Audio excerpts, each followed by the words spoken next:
A very warm afternoon, listeners. Here is Alfijir News with me, Hawa Hamis Samash.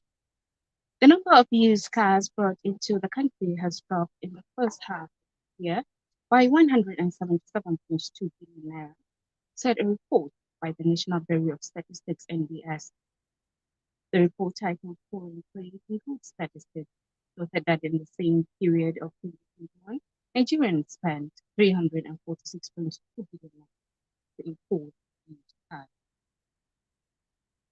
For the 6 months of 2022, 169 billion naira worth of used vehicles with diesel or semi-diesel engine of cylinder capacity was imported. But in the corresponding year, 2021, 346.2 billion naira commodity was imported. Also, in the second half of 2021, 271 billion naira of the commodity was imported as well. Experts say poor funding and human resources capacity are hampering research and implementations of results in Nigeria.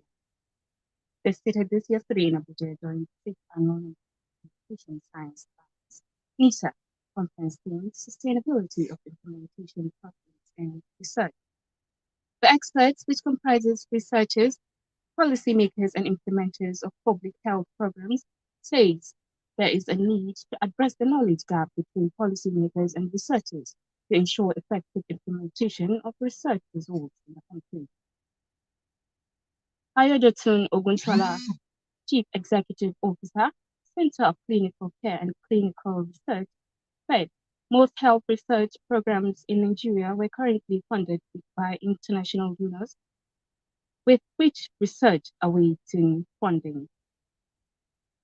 Scientists fear that fund Scientists fear they have found the next big pandemic threat, a virus that lives in African monkeys. Simian hemorrhagic fever virus, SHFV, cases devastating Ebola-like symptoms include internal bleeding and kills virtually every primate of its effect.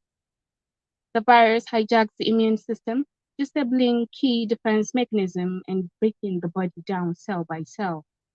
No cases have been detected in humans yet, but it is poised for the spillover, according to US researchers. As the Nigerian judiciary marks 62 years since the country's independence, legal analysts have demanded the urgent restructuring of the country's judiciary to make it more competitive. The legal experts believe that a total reorganization of the Supreme Court, which is the highest court in the country's judicial hierarchy, will have a trickle-down effect on the other levels of the judiciary.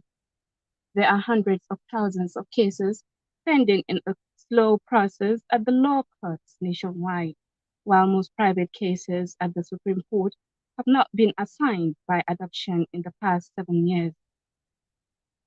A former Attorney General and Commissioner of Justice in Ekiti State, Dayo Akilaja San, said the Supreme Court should be devolved with new divisions in the 6 geopolitical zones to offset the thousands of cases trapped at the headquarters in Abuja. That ends the news at this hour. I am Hawa Hamis Isa saying good afternoon.